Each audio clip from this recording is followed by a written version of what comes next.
Hi hello everyone, welcome to my channel Srushti tutorial for maths. ನಾನು ಇವತ್ತು Karnataka TET exam 2025ಕ್ಕೆ maths questions ಯಾವ ರೀತಿ ಬರ್ತವೆ ಅನ್ನೋದಕ್ಕೆ ಸಂಬಂಧಪಟ್ಟ ಹಾಗೆ ಕೆಲವು ಮಾಡಲ್ ಕ್ವಶನ್ಸ್ ಅನ್ನ ಇವತ್ತಿನ ದಿನ ನಿಮ್ ಜೊತೆ ಡಿಸ್ಕಷನ್ ಮಾಡ್ತಾ ಇದ್ದೀನಿ. ಸೊ ಬನ್ನಿ ಕ್ಲಾಸ್ ಶುರು ಮಾಡೋಣ.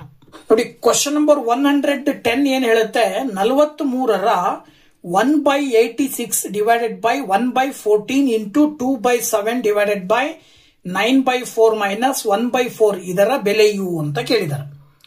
The value of 43 of 1/86 divided by 1/14 into 2/7 plus 9/4 minus 1/4 is ಅಂತ ಕೇಳಿದ್ದಾರೆ. ಓಕೆನಾ? ಸೊ ಇದನ್ನ ಸಾಲ್ವ್ ಮಾಡಬೇಕು ಅಂತ ಹೇಳಿದ್ರೆ, ಸೊ ಇಲ್ಲಿ 43 ಆಫ್ ಅಂತ ಹೇಳಿದ್ರೆ ಇಂಟು ಅಂತ ಅರ್ಥ. ಅದ್ರ ಪ್ರಕಾರ 43 ಇಂಟು 1/86 ಡಿವೈಡೆಡ್ ಬೈ ಇನ್ ಉಳಿದಿದ್ದು same as it is 1/14 into 2/7 plus 9/4 minus 1/4. So ಇದಿಷ್ಟನ್ನ ನಾವು ಸಿಂಪ್ಲಿಫಿಕೇಶನ್ ಮಾಡಬೇಕು ಅಂತ ಹೇಳಿದ್ರೆ ನಾವು ಏನ್ ಮಾಡಬೇಕು, ನಮಗೆಲ್ಲರಿಗೂ ಕೂಡ ಗೊತ್ತಿರುವಂತೆ ಬಾಡ್ಮಾಸ್ ಅಂತಕ್ಕಂತಹ ಒಂದು ನಿಯಮ ಬರುತ್ತೆ.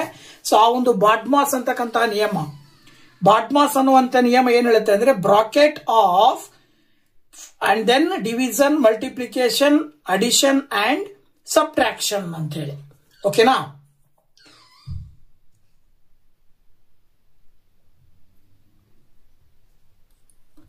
ಸೊ ಅದ್ರ ಪ್ರಕಾರ 43 ಇಲ್ಲಿ 86 ನ ಡಿವೈಡ್ ಮಾಡಬಹುದು. 43 ಇಂಟು 2 ಮಾಡಿದ್ರೆ 86 ಬರುತ್ತೆ. ಅಂದ್ರೆ ಅಲ್ಲಿಗೆ ಇದು 1/2 ಆಯ್ತು. ಈ ಡಿವೈಡೆಡ್ ಬೈ ಇದನ್ನ ಇಂಟು ಮಾಡ್ಕೊಂಡ್ರೆ ಈ ನ್ಯೂಮರೇಟರ್ ಡಿನಾಮಿನೇಟರ್ ಎಕ್ಸ್ಚೇಂಜ್ ಆಗ್ತಾವ, ರೆಸಿಪ್ರೋಕಲ್ ನ ಬರಿತೀವಿ. 1/14 ರೆಸಿಪ್ರೋಕಲ್ 14/1 ಇಂಟು 2/7 ಪ್ಲಸ್ 9/4 ಮೈನಸ್ 1/4. ಇಲ್ಲಿರುವ ಚಿಹ್ನೆಗಳನ್ನು ನೋಡಿದ್ರೆ ಇಂಟು ಪ್ಲಸ್ ಮೈನಸ್ ಅಂತಿದೆ. ಸೊ ಮೊದಲು ಇಂಟುಗೆ ಮೊದಲ ಆದ್ಯತೆಯನ್ನ ಕೊಡಬೇಕಾಗತ್ತೆ ನಾವಿಲ್ಲಿ. ಏನು, ಇಂಟು ಇರೋದ್ರಿಂದ ಮಲ್ಟಿಪ್ಲಿಕೇಶನ್ಗೆ ಫಸ್ಟ್ ಆಪ್ಷನ್ ಇರೋದ್ರಿಂದ ನಾವಿಲ್ಲಿ ಇಂಟು ಮಾಡಬೇಕಾಗತ್ತೆ. ಆಗ 2ರಿಂದ 14 ಹೊಡೆದ್ರೆ 2 7 14 ಬರುತ್ತೆ. ಇಲ್ಲಿ 7 ಇದೆ, ಇಲ್ಲೂ 7 ಇದೆ, ಕ್ಯಾನ್ಸಲ್ ಆಗುತ್ತೆ. ಇದಿಷ್ಟರಲ್ಲಿ ನಿಮಗೆ 2 ಉಳಿತು. Divided by 1 plus 9/4 minus 1/4. ಇದ್ರ ನೆಕ್ಸ್ಟ್ ಸ್ಟೆಪ್ ಮಾಡಬೇಕಾಗಿರೋದು 2/1 ಮತ್ತೆ 9/4 ಇವೆರಡನ್ನ ಅಡಿಷನ್ ಮಾಡಬೇಕು. ಅಥವಾ ನೀವು ಇದಿಷ್ಟು ಭಿನ್ನರಾಶಿಯ ರೂಪದಲ್ಲಿರೋದ್ರಿಂದ ಡೈರೆಕ್ಟ್ ಆಗಿ ಎರಡೂ ಆಪರೇಷನ್ ಅನ್ನು ಅಟ್ ಎ ಟೈಮ್ ಅಲ್ಲೇ ಮಾಡಬಹುದು. 1 4 4 ಮೂರಕ್ಕೂ ಎಲ್ಸಿಎಂ ತಗೊಂಡ್ರೆ 4 ಬರುತ್ತೆ. ಇನ್ನ ಒಂದಿದ್ದು 4 ಆಗ್ಬೇಕು ಅಂದ್ರೆ 4ರಿಂದ ಗುಣಾಕಾರ ಮಾಡಬೇಕಾಗತ್ತೆ. ಸೊ 2ನ್ನ 4ರಿಂದ ಗುಣಿಸಿದ್ರೆ 8 ಬರುತ್ತೆ. ಪ್ಲಸ್ ಇಲ್ಲಿ 4 ಇರೋದ್ರಿಂದ ಮೇಲ್ಗಡೆ ಇರೋ ನ್ಯೂಮರೇಟರ್ ನ ಸಂಖ್ಯೆಯನ್ನ ಆಸ್ ಇಟ್ ಈಸ್ ಬರಿತೀವಿ. ಮೈನಸ್ ಇಲ್ಲೂ ಕೂಡ ಅಷ್ಟೇ 4 ಇರೋದ್ರಿಂದ ಮೇಲ್ಗಡೆ ನ್ಯೂಮರೇಟರ್ ನ ಆಸ್ ಇಟ್ ಈಸ್ ಬರ್ಕಂತೀವಿ. ಈಗ 8ಕ್ಕೆ 9 ಕೂಡಿದ್ರೆ 17 ಬರುತ್ತೆ. 17ರಲ್ಲಿ 1 ಕಳೆದ್ರೆ 16 ಬರುತ್ತೆ. ನೆಕ್ಸ್ಟ್ ಸ್ಟೆಪ್ ನೀವು 4ರಿಂದ 16 ಭಾಗಾಕಾರ ಮಾಡಿದ್ರೆ ಫೈನಲ್ ಆನ್ಸರ್ 4 ಬರುತ್ತೆ. ಅಂದ್ರೆ ಅಲ್ಲಿಗೆ ನಿಮಗೆ ಕೊಟ್ಟಿರುವಂತಹ ಆಪ್ಷನ್ಗಳಲ್ಲಿ 2ನೇ ಆಪ್ಷನ್ ಅನ್ನ ನಾವು ಸರಿಯಾದ ಉತ್ತರ ಅಂತೇಳಿ ಹೇಳಬಹುದು. ಸೊ ನೆಕ್ಸ್ಟ್ 111ನೇ ಕ್ವಶನ್ ಏನ್ ಹೇಳುತ್ತೆ, ಶ್ರಾವ್ಯಳು 3 ಕೆಜಿ ಗೋಧಿಗೆ 75 ರು ಪಾವತಿಸಿದರೆ 1 ಕೆಜಿ ಗೋಧಿಗೆ ಪಾವತಿಸಿದ ಮೊತ್ತವು ಅಂತ ಕೇಳಿದವರು. ಅಂದ್ರೆ ಇಲ್ಲಿ ಶ್ರಾವ್ಯ ಏನ್ ಮಾಡಿದಾಳೆ, 3/4 ಕೆಜಿ, 3 ಅಂದ್ರೆ 3/4 ಕೆಜಿಗೆ 75 ರೂಪಾಯಿ ಕೊಟ್ಟಿದ್ದಾಳೆ. ಹಾಗಾದ್ರೆ 1 ಕೆಜಿ ಗೋಧಿಯ ಬೆಲೆ ಎಷ್ಟು ಅಂತ ಕೇಳಿದ್ದಾರೆ. ಶ್ರಾವ್ಯ paid ₹75 for 3/4 kg of wheat. Then the amount paid for 1 kg of wheat is ಅಂತ ಕೇಳಿರೋದ್ರಿಂದ, ಸೊ ನೋಡಿ, ಕಾಸ್ಟ್ ಆಫ್ 3/4 kg 75 ಆಯ್ತು. ಇದನ್ನ ನಾವು ಏನು ಇಂಪ್ರಾಪರ್ ಫ್ರಾಕ್ಷನ್ ಅಲ್ಲಿ ಇದೆ, ಸಾರಿ ಮಿಕ್ಸ್ಡ್ ಫ್ರಾಕ್ಷನ್ ಅಲ್ಲಿ ಇದೆ, ಅದನ್ನ ನಾವು ಇಂಪ್ರಾಪರ್ ಕನ್ವರ್ಟ್ ಮಾಡಬೇಕು. ಸೊ ಇಂಪ್ರಾಪರ್ ಕನ್ವರ್ಟ್ ಮಾಡಬೇಕಾದಾಗ ಏನ್ ಮಾಡ್ತೀವಿ, ಕೆಳಗಡೆ ಇರುವ ಛೇದ ಮತ್ತು ಪೂರ್ಣ ಸಂಖ್ಯೆಯನ್ನ ಗುಣಾಕಾರ ಮಾಡಿ ಮೇಲ್ಗಡೆ ಇರುವ ಅಂಶವನ್ನ ಅದಕ್ಕೆ ಆಡ್ ಮಾಡ್ತೀವಿ.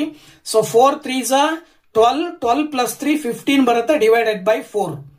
So that is equal to ಇದಿಷ್ಟು ಕೆಜಿಯ ಒಂದು ಗೋಧಿಗೆ ಕೊಟ್ಟಂತ ಹಣ 75 ರೂಪಾಯಿ ಅಂತ ಕೊಟ್ಟಿದ್ದಾರೆ.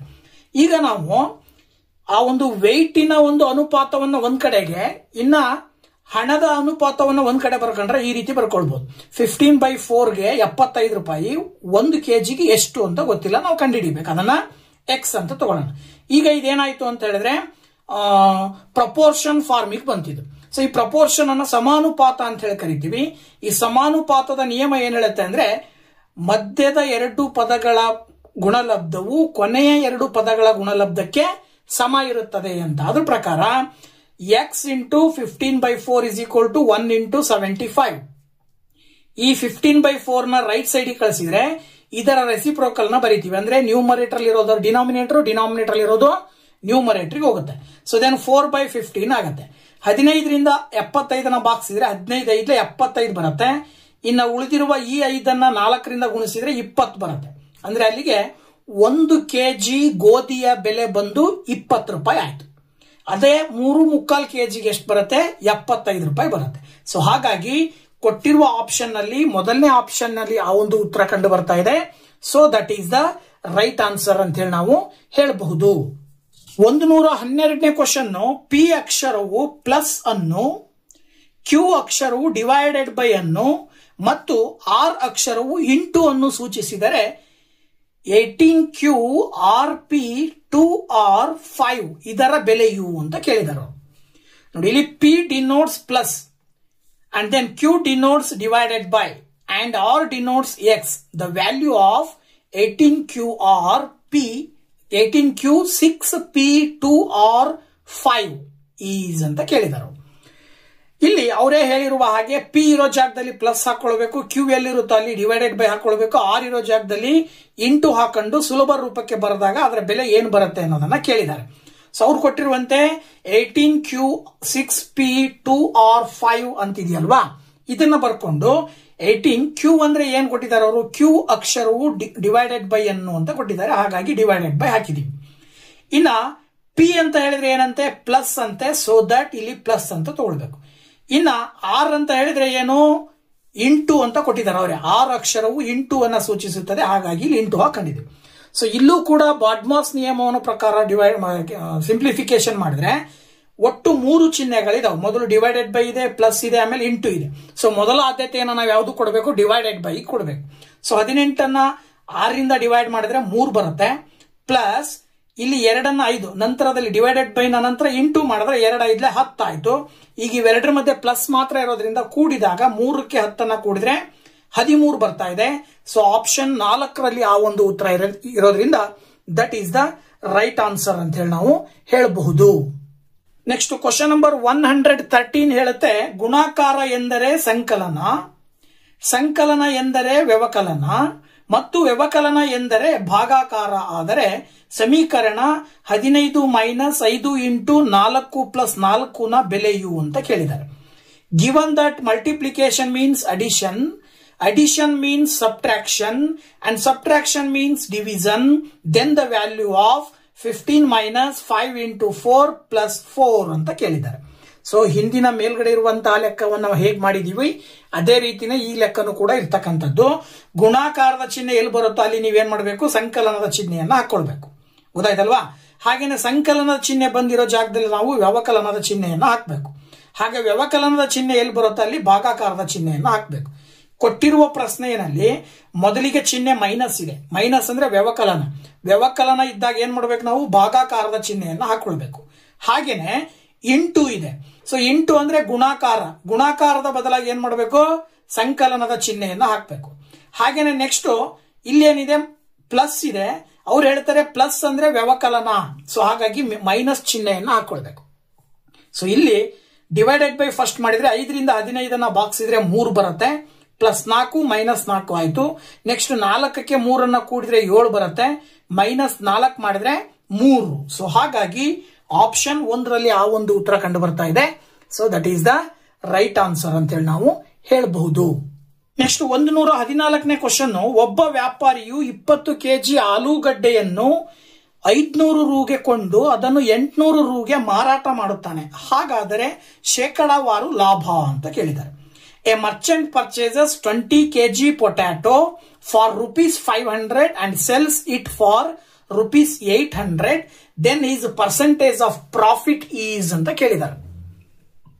ನೋಡಿ, ಇಲ್ಲಿ ತುಂಬಾ ಈಸಿಯಾಗಿ ಸಾಲ್ವ್ ಮಾಡ್ತಕ್ಕಂಥ ಒಂದು ಕ್ವಶನ್ ಇದು.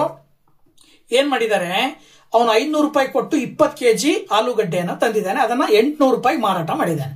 ಸೊ ಕೆಜಿ ನಮಗೆ ಲೆಕ್ಕ ಇಲ್ಲ ಇಲ್ಲಿ. ತಗೊಂಡಿದ್ದೆಷ್ಟು ಮಾರಿದ್ದೆಷ್ಟು ಅಂತ. ಸೊ ತಗೊಂಡಿದ್ದು 500 ರೂಪಾಯಿಗೆ, ಮಾರಾಟ ಮಾಡಿದ್ದು 800 ರೂಪಾಯಿಗೆ ಅಂದಾಗ ಅಲ್ಲಿ ಮಧ್ಯ ಡಿಫರೆನ್ಸ್ 300 ಬರುತ್ತೆ. ಅಂದ್ರೆ 300 ಏನದು ಪ್ರಾಫಿಟ್. ಸೊ 300 ಪ್ರಾಫಿಟ್ ಬರ್ತಾ ಇದೆ ಅಂತ ಹೇಳಿದ್ರೆ ಅದನ್ನ ನಾವು ಲಾಭ ಅಂತ ಕರಿತೀವಿ. ಆ ಲಾಭದ ಶೇಕಡ ಕಂಡುಹಿಡಿಬೇಕು ನಾವು. ಸೊ ಅಂದ್ರೆ ಶೇಕಡ ಲಾಭ ಅಥವಾ ಪ್ರಾಫಿಟ್ ಪರ್ಸೆಂಟ್ ಅಂತ ಹೇಳ್ತೀವಿ. ಸೊ ಶೇಕಡ ಲಾಭ ಯಾವಾಗ ಸಿಗುತ್ತೆ ಅಂದ್ರೆ ನಿಮಗೆ ಲಾಭ ಡಿವೈಡೆಡ್ ಬೈ ಕೊಂಡ ಬೆಲೆ ಇಂಟು 100, ಅಂದ್ರೆ profit divided by cost price into 100. So profit ನಮಗೆ ಗೊತ್ತು, ಏನ್ ಮಾಡ್ಬೇಕು ಅಂದ್ರೆ 800ರಲ್ಲಿ 500 ಕಳಿಬೇಕು, 300 ಬರುತ್ತೆ. ಕಾಸ್ಟ್ ಪ್ರೈಸ್ ಅಂದ್ರೆ ಅವ್ನು ಕೊಂಡಿದ್ದು ಎಷ್ಟಕ್ಕೆ 500 ರೂಪಾಯಿಗೆ ಇಂಟು 100 ಮಾಡಿದ್ರೆ ನೋಡಿ 0 0 0 0 ಕ್ಯಾನ್ಸಲ್ ಆದ್ರೆ 5ರಿಂದ 300 ಭಾಗಾಕಾರ ಮಾಡಿದ್ರೆ 60 ಬರುತ್ತೆ. ಅಂದ್ರೆ ಅದರ ಅರ್ಥ ಏನು, 60% ಲಾಭವನ್ನ ಪಡೆದಿದ್ದಾನ ಅವನು. 500 ರೂಪಾಯಿಗೆ ತಗೊಂಡಂತಹ ಆಲೂಗಡ್ಡೆಯನ್ನ 800 ರೂಪಾಯಿಗೆ ಮಾರಾಟ ಮಾಡೋದ್ರ ಮೂಲಕ ಶೇಕಡ 60ರಷ್ಟು ಲಾಭವನ್ನ ಪಡೆದಿದ್ದಾನೆ. ಹಾಗಾಗಿ ನಾವು 3ನೇ ಆಪ್ಷನ್ ಅಲ್ಲಿ ಇರ್ತಕ್ಕಂಥ ಉತ್ತರವನ್ನ ಆಯ್ಕೆ ಮಾಡಬೇಕಾಗತ್ತೆ. ನೆಕ್ಸ್ಟ್ 115ನೇ ಕ್ವಶನ್ ಅನ್ನು ನಾವಿಲ್ಲಿ ನೋಡೋದಾದ್ರೆ, ಭರತನು 30 × 40 ಅಳತೆಯ 30 ಫೀಟ್ × 40 ಫೀಟ್ ಅಳತೆಯ ಒಂದು ಆಯತಾಕಾರದ ನಿವೇಶನವನ್ನು ಒಂದು ಚದುರ ಅಡಿಗೆ 500 ರೂನಂತೆ ಕೊಂಡುಕೊಂಡರೆ ಆ ನಿವೇಶನದ ಒಟ್ಟು ಬೆಲೆಯು ಅಂತ ಕೇಳಿದೆ. Bharat purchases a residential site of rectangular shape measuring 30 feet × 40 feet. The total cost of the site at ₹500 per square feet is ಅಂತ ಕೇಳಿದ್ದಾರೆ. ಸೊ ಇಲ್ಲಿ ಅದು ರೆಕ್ಟಾಂಗ್ಯುಲರ್ ಶೇಪ್ ಅಲ್ಲಿ ಇರುವಂತಹ ಒಂದು ಸೈಟ್ ಅನ್ನ 500 ರೂಪಾಯಿ ಚದುರ ಅಡಿಗೆ, ಒಂದು ಚದುರ ಅಡಿಗೆ 500 ರೂಪಾಯಿದಂತೆ ಕೊಂಡ್ಕೊಂಡಾಗ ಅವನು ಆ ನಿವೇಶನವನ್ನು ತಗೊಳ್ಳಿಕ್ಕೆ ಒಟ್ಟು ಎಷ್ಟು ದುಡ್ಡನ್ನ ಕಟ್ಟಬೇಕಾಗತ್ತಪ್ಪ ಅಂತ ಹೇಳಿದ್ರೆ, ಇಲ್ಲಿ ನಾವು ಸೈಟ್ ನ ಏರಿಯಾ ಮೊದಲು ಕಂಡಿಡ್ಕೋಬೇಕು. ಸೈಟ್ ನ ಏರಿಯಾ ಅದು ರೆಕ್ಟಾಂಗ್ಯುಲರ್ ಶೇಪ್ ಇರೋದ್ರಿಂದ L × B ಅಂತ ತಗೊಂತೀವಿ. ಅಲ್ಲಿಗೆ 30 × 40 ಮಾಡಿದ್ರೆ 1200 ಫೀಟ್, ಅಂದ್ರೆ 1200 ಅಡಿ ಬರುತ್ತೆ ಚದುರ ಅಡಿ. ಫೀಟ್ ಪರ್ ಸ್ಕ್ವೇರ್ ಮೀಟರ್ ಅಂತ ಹೇಳ್ತೀವಿ ನಾವು. Feet per square metre, feet per square. ಹಾಗಿದ್ಮೇಲೆ ಇಲ್ಲಿ ಒಂದು ಸ್ಕ್ವೇರ್ ಫೀಟ್ಗೆ 500 ರೂಪಾಯಿ ಆದ್ರೆ 1200 ಸ್ಕ್ವೇರ್ ಫೀಟಿಗೆ ಎಷ್ಟಾಗತ್ತೆ ಅಂದ್ರೆ ಅದನ್ನ ಇಂಟು 500 ಮಾಡಬೇಕು. ಸೊ 1200 × 500 ಮಾಡಿದ್ರೆ, ಸೊ ಇಲ್ಲೇ ನಿಮಗೆ ಲೆಕ್ಕ ಇದೆ, 4 0 ಬರ್ತವೆ. ಓಕೆನಾ? ಇದರಲ್ಲಿ 2 0, ಇದರಲ್ಲಿ 2 0. 5ರಿಂದ 12 ಗುಣಿಸಿದ್ರೆ 12 5 ಎಷ್ಟು ಬರುತ್ತೆ? 60 ಬರುತ್ತೆ ಅಲ್ವಾ? 12 5 60. ಅಲ್ಲಿಗೆ 6 ಲಕ್ಷ ಬರುತ್ತೆ. ಆ ನಿವೇಶನದ ಒಟ್ಟು ಹಣ ಎಷ್ಟಾಗತ್ತೆ ಅಂದ್ರೆ 6 ಲಕ್ಷ. ದಟ್ ಈಸ್ ಆಪ್ಷನ್ 4ರಲ್ಲಿ ಇರ್ತಕ್ಕಂಥ ಉತ್ತರವನ್ನ ಆಯ್ಕೆ ಮಾಡಬೇಕಾಗತ್ತೆ. ಇನ್ನ ನೆಕ್ಸ್ಟ್ 116ನೇ ಕ್ವಶನ್, ಒಬ್ಬ ಬಾಲಕನು 18 ಕಿಲೋಮೀಟರ್ ದೂರವನ್ನು 2 ಗಂಟೆಯಲ್ಲಿ ಕ್ರಮಿಸಿದರೆ ಆತನ ಜವವು ಮೀಟರ್ ಪರ್ ಸೆಕೆಂಡ್ ನಲ್ಲಿ ಅಂತ ಕೇಳಿದ್ದಾರೆ. A boy travels a distance of 18 kilometre in 2 hours, then his speed ಅಂತ ಕೇಳಿದ್ದಾರೆ. ತುಂಬಾ ಸಿಲ್ಲಿಯಾಗಿರುವಂತ ಕ್ವಶನ್ ಇದು. ಏನಪ್ಪಾ ಅಂದ್ರೆ 18 ಕಿಲೋಮೀಟರ್ ದೂರವನ್ನ 2 ಗಂಟೆನಲ್ಲಿ ಕ್ರಮಿಸ್ತಾನೆ ಅಂದ್ರೆ ಅದೇ ಆ ಸ್ಪೀಡ್ ಅಲ್ಲಿ ಅವನು ಅದೇ ಒಂದು ವೇಗದಲ್ಲಿ ಚಲಿಸ್ತಾ ಇದ್ದಾನೆ ಅಂತ ಅಂದಾಗ ಮೀಟರ್ ಪರ್ ಸೆಕೆಂಡ್ ಅಲ್ಲಿ ಆ ಒಂದು ವೇಗವನ್ನ ಹೇಳೋದಾದ್ರೆ ಅಂದ್ರೆ 1 ಮೀಟರ್ಗೆ ಎಷ್ಟು ಸೆಕೆಂಡ್ ಒಳಗಡೆ 1 ಮೀಟರ್ನ ತಲುಪ್ತಾನೆ ಅಂತಕ್ಕಂಥದ್ದನ್ನ ಕೇಳಿದಾರೆ ಅವರು. ಸೊ ನಮಗೆ ಸ್ಪೀಡ್ ಕಂಡುಹಿಡಿಯಲಿಕ್ಕೆ ಬಳಸುವ ಸೂತ್ರ ಗೊತ್ತಿದೆ, D/T ಅಂತ ಕರಿತೀವಿ. ಡಿ ಅಂದ್ರೆ ಡಿಸ್ಟೆನ್ಸ್, ಡಿವೈಡೆಡ್ ಬೈ ಟಿ ಅಂದ್ರೆ ಟೈಮ್. ಸೊ ಡಿಸ್ಟೆನ್ಸ್ ದೂರ ಡಿವೈಡೆಡ್ ಬೈ ಸಮಯ. ಸೊ ದೂರ ಕೊಟ್ಟಿದ್ದಾರೆ 18 ಕಿಲೋಮೀಟರ್ ಡಿವೈಡೆಡ್ ಬೈ 2. ಇಲ್ಲಿ ಆಕ್ಚುಲಿ ಏನಪ್ಪಾ ಅಂದ್ರೆ ಕೊಟ್ಟಿರೋದು ಕಿಲೋಮೀಟರ್ 18, ಆಮೇಲೆ ಸಮಯ ಕೊಟ್ಟಿರೋದು ಗಂಟೆನಲ್ಲಿ ಕೊಟ್ಟಿದ್ದಾರೆ. ಅವ್ರು ನಿಮಗೆ ಕಂಡುಹಿಡಿಯಕ್ಕೆ ಕೇಳಿರೋದು ಮೀಟರ್ ಮತ್ತೆ ಸೆಕೆಂಡ್ ಅಲ್ಲಿ ಕೇಳಿದ್ದಾರೆ. ಅಂದ್ರೆ ಅಲ್ಲಿಗೆ 18 ಕಿಲೋಮೀಟರ್ ಇದ್ದಿದ್ದು ಮೀಟರ್ ಕನ್ವರ್ಟ್ ಆಗ್ಬೇಕು ಅಂದ್ರೆ ನಾವು 1 ಕಿಲೋಮೀಟರ್ಗೆ 1000 ಮೀಟರ್ ಬರುತ್ತೆ. ಹಾಗಾಗಿ ಇಂಟು 1000 ಮಾಡಬೇಕು. ಈಗ ಅದೇನಾಯ್ತು, ಮೀಟ್ರಿಗೆ ಬಂತು. ಸೊ 18 × 1000 ಮಾಡಿದ್ರೆ ಎಷ್ಟು ಬರುತ್ತೆ? 18,000 ಅಂತ ಬರೀಬಹುದು ನಾವು. ಡಿವೈಡೆಡ್ ಬೈ ಇಲ್ಲಿ ಸಮಯವನ್ನ ಕೊಟ್ಟಿದ್ದಾರೆ 2 ಗಂಟೆ ಅಂತ ಹೇಳಿ, ಅವ್ರು ಕೇಳಿರೋದು ಸೆಕೆಂಡ್ಸ್ ಅಲ್ಲಿ. ಸೊ ನಮಗೆ ಗೊತ್ತಿದೆ 1 ಗಂಟೆಗೆ 60 ನಿಮಿಷ, 1 ನಿಮಿಷಕ್ಕೆ 60 ಸೆಕೆಂಡ್. ಸೊ ಹಾಗಾಗಿ 2 × 60 × 60 ಅಂತ ತಗೊಳ್ತೀವಿ.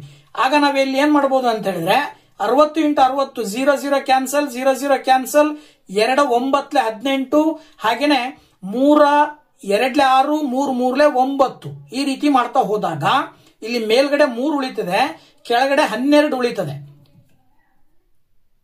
ದಟ್ ಈಸ್ ಈಕ್ವಲ್ ಟು 12ರಿಂದ ನಾವು 3 ಭಾಗಾಕಾರ ಮಾಡಿದ್ರೆ 12ರಿಂದ 3 ಭಾಗಾಕಾರ ಮಾಡಿದ್ರೆ 0 ಪಾಯಿಂಟ್ ಕಟ್ಟಿದ್ರೆ 12 2 24 ಬರುತ್ತೆ, 6 ಉಳಿತದೆ. ಸೊ ಪಾಯಿಂಟ್ ಇರೋದ್ರಿಂದ ಪಕ್ಕದಲ್ಲಿ 0 ಹಾಕಿದ್ರೆ 12 5 60 ಬರುತ್ತೆ. ಇದರ ಅರ್ಥ ಏನು? 0.25 ಬರ್ತದೆ. ಎಷ್ಟು ಬರ್ತದೆ? 0.25. 12ರಿಂದ 3 ಭಾಗಾಕಾರ ಮಾಡಿದ್ರೆ. ಹಾಗಾಗಿ ಇಲ್ಲಿ 0.25 ಮೀಟರ್ ಪರ್ ಸೆಕೆಂಡ್ ಅನ್ನೋದು ಒಂದೇ ಆಪ್ಷನ್ ಅಲ್ಲಿ ಇದೆ. ಸೊ ದಟ್ ಇಲ್ಲಿ ಆ ಬಾಲಕ ಏನ್ ಮಾಡ್ತಾನೆ, 1 ಮೀಟರ್ ಪರ್ ಸೆಕೆಂಡ್ ಜವದಲ್ಲಿ ಹೇಳೋದಾದ್ರೆ 0.25 ಮೀಟರ್ ಅನ್ನ 1 ಸೆಕೆಂಡ್ ನಲ್ಲಿ ತಲುಪ್ತಾನೆ ಅಂತ ಹೇಳಿ ನಾವು ಸುಲಭವಾಗಿ ಹೇಳಬಹುದು. ಸೊ ಇಲ್ಲಿವರೆಗೂ ವಿಡಿಯೋ ನೋಡಿದ್ದೀರಾ, ತಮ್ಮೆಲ್ಲರಿಗೂ ಕೂಡ ಥ್ಯಾಂಕ್ಸ್ ಹೇಳ್ತಾ ಮುಂದಿನ ವಿಡಿಯೋದಲ್ಲಿ ಇನ್ನೂ ಹಲವು ಕ್ವಶನ್ಸ್ ನೊಂದಿಗೆ ಬರ್ತೀನಿ. ಅಲ್ಲಿ ತನಕ ವೇಟ್ ಮಾಡ್ತಾ ಇರಿ. Thank you very much. Bye bye.